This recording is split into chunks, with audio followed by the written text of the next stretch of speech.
Nos acompaña el doctor Javier Dolorier, especialista en Derecho Laboral del estudio Galvez y Dolorier Abogados. Doctor, bienvenido a Radio Nacional. Muy buenos días, muchas gracias a ustedes.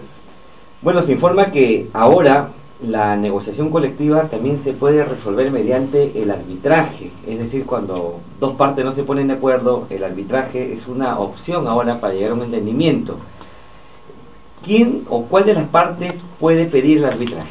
A ver, veamos lo siguiente. El arbitraje está reconocido como una vía de solución de conflictos en el Perú desde el año 92, cuando se promulga la Ley de Relaciones Colectivas de Trabajo. Este esquema se ha venido manteniendo, y lo que ha surgido con el decreto supremo publicado el día sábado es unas precisiones respecto a la solución de la negociación colectiva. ¿Qué ocurre? Las etapas de la negociación colectiva son las siguientes. En primer lugar, hay un llamado trato directo entre sindicato y empleador, donde tratan de resolver directamente el conflicto laboral. Si es que no existiera acuerdo, se procede a la siguiente etapa, que es la conciliación administrativa ante el Ministerio de Trabajo. Aquí el Ministerio tiene un rol importante de tratar de acercar a las partes, ser objetivo en la determinación de las pretensiones y eventualmente proponer alguna solución.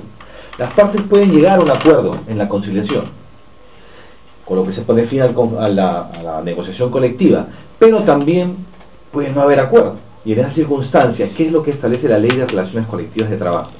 Que en esas circunstancias las partes pueden acordar ir a un arbitraje para que un tercero dirima el conflicto, o los trabajadores pueden ir a la huelga.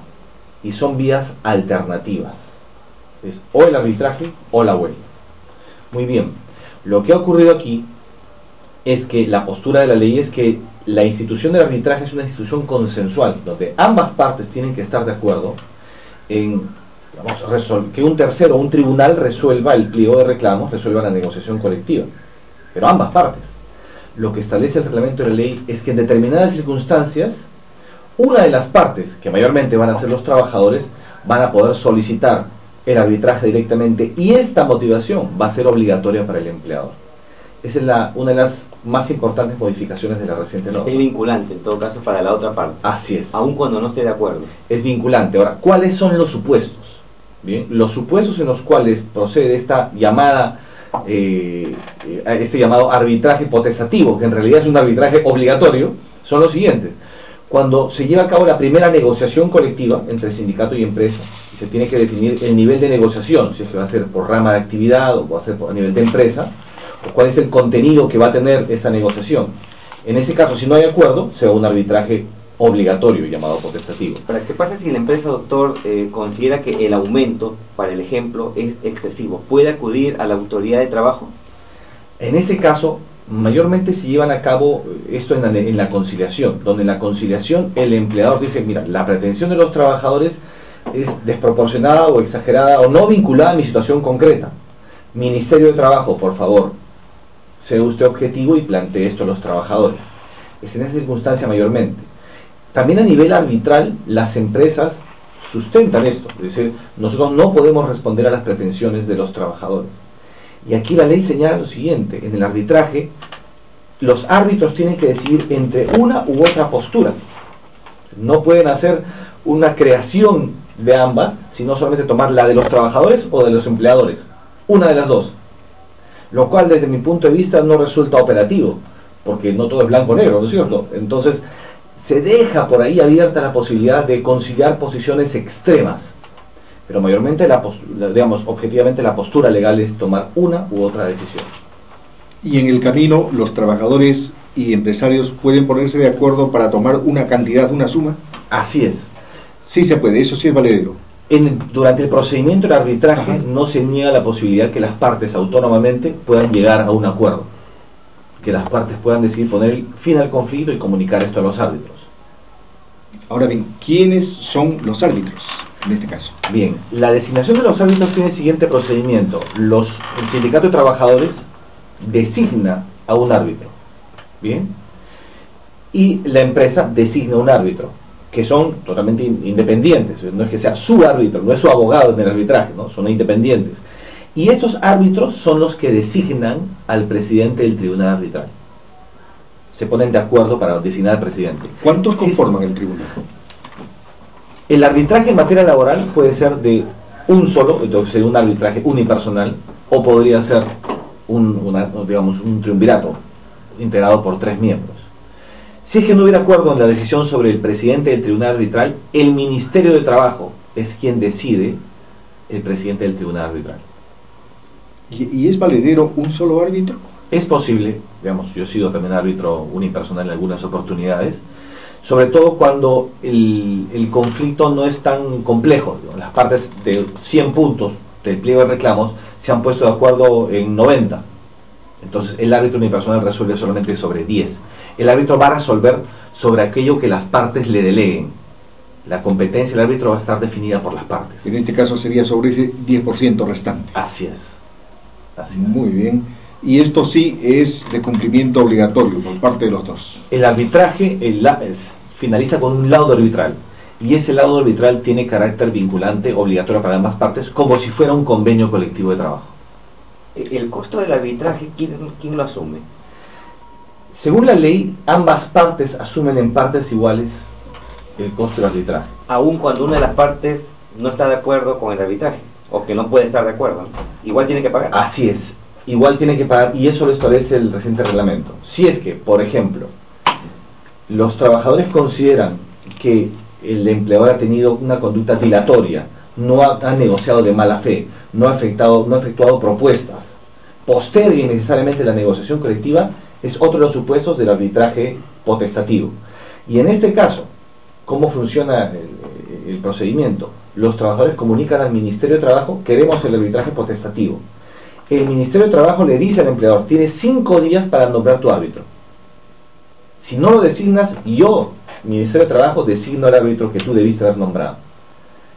Bien, y entre este árbitro designado y el árbitro de los trabajadores se va a nombrar al presidente del tribunal arbitral, y se inicia el procedimiento, que tiene unos plazos cortos, unos plazos muy rápidos.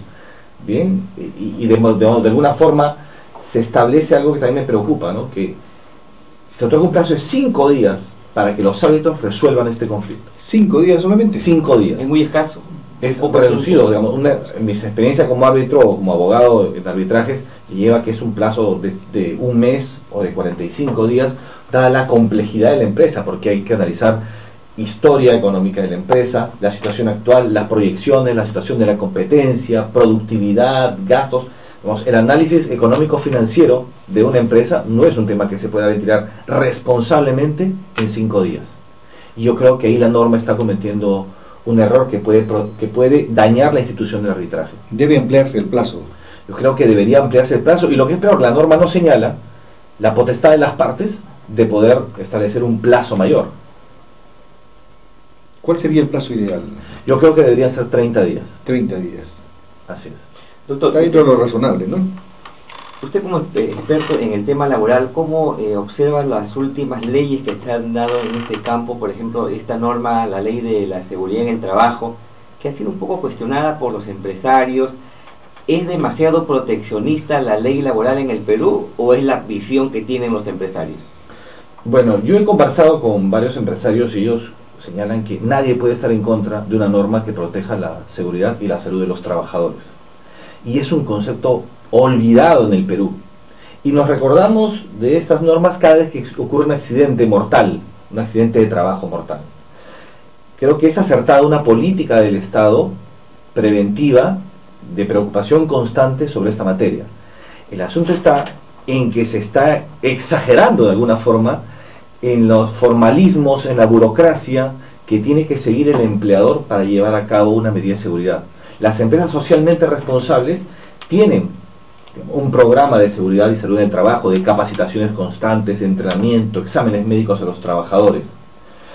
Pero lo que es gravísimo es que se esté criminalizando el incumplimiento de obligaciones formales en materia de seguridad en el trabajo. Por ejemplo, si el empleador no cumple con dar capacitación a los trabajadores, eso es un delito de carácter laboral. Y se señala una pena entre 2 a 5 años. ¿Capacitación en qué materia? En seguridad y salud en el trabajo. Porque el tipo penal se ha modificado el artículo 168 del Código Penal, que señala que aquel que incumpla con cualquiera de las normas de seguridad y salud en el trabajo será objeto de sanción de 2 a 5 años penal.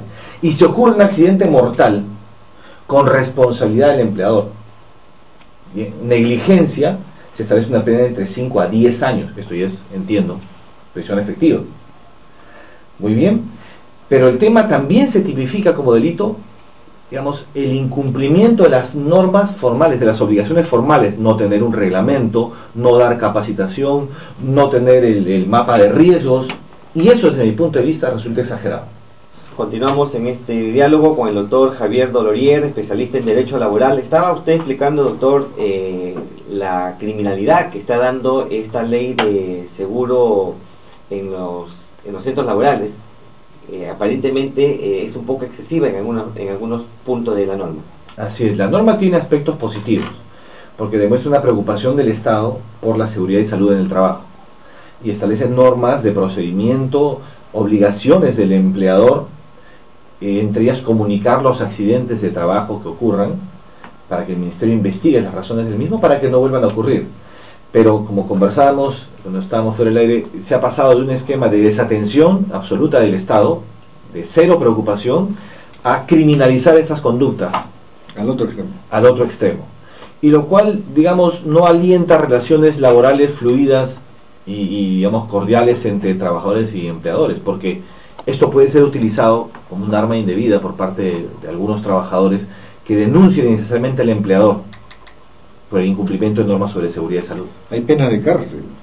Claro, en caso de accidentes con muerte. Así es, entre 5 y 10 años. ¿Y cómo queda la viuda, los hijos, si ocurren uno de estos accidentes lamentables? Aquí, por ejemplo, si es un trabajador de construcción, ese trabajador debe tener el seguro complementario de trabajo de riesgo.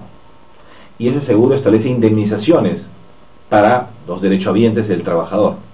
Si el trabajador está afiliado a una AFP o al Sistema Nacional de Pensiones, entonces va a tener derecho los derechohabientes a una pensión de supervivencia.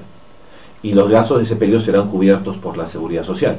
Si la familia no queda en desatención, siempre y cuando ese trabajador haya estado contratado formalmente, esté en planillas recibiendo los beneficios laborales. Si el trabajador ha sido contratado, digamos, fuera de planillas, sin ningún régimen de protección social, lamentablemente la familia va a quedar desamparada. Y ese es un tema real que se vive día a día, ¿no? Muy bien. Ahora, usted nos hablaba del tema de la capacitación, que si también no lo cumple, hay sanción para el empleador. Así es. Pero en cada obra, en cada centro laboral, hablemos de construcción civil, que ahora es el boom, ¿no? En cada obra el trabajador debe recibir la capacitación. Así es, debe recibir una capacitación al ingreso, donde se le explique cuáles son las labores que va a desempeñar, aun cuando el trabajador tenga 20 años de experiencia, aún así tiene que recibir capacitación. Durante la relación laboral tiene que recibir capacitaciones en materia de seguridad y salud en el trabajo. Y debe quedar constancia de eso, mediante un acta de asistencia, la firma de un documento. Pero es una obligación constante y permanente del empleador capacitar a los trabajadores en esta materia. Usted es especialista en derecho laboral.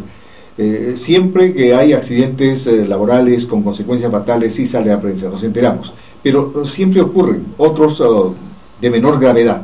¿Cómo se ha ido, cuál es el índice, el porcentaje de crecimiento, o se ha mantenido o ha bajado estos accidentes que no son, a Dios gracias, con consecuencias lamentables?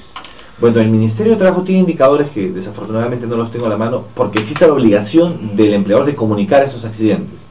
Y los accidentes, de acuerdo al crecimiento de la actividad económica, se van incrementando.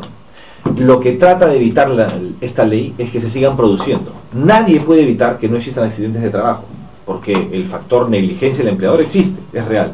La negligencia del trabajador también existe, pero también existe el albur, la suerte, los casos fortuitos, donde ya depende pues de circunstancias ajenas a nuestra voluntad que se produzcan accidentes de trabajo. Pero teniendo una adecuada política preventiva en esta materia, con mapas de riesgo, capacitación constante a los trabajadores, se pueden reducir los accidentes laborales. Muy bien, es una buena noticia. Nuestro agradecimiento al doctor Javier Dolorier Torres, especialista en Derecho Laboral del estudio de Gálvez y Dolorier Abogados. Muchas gracias por su presencia y por habernos ampliado los conocimientos en materia laboral. Muchísimas gracias.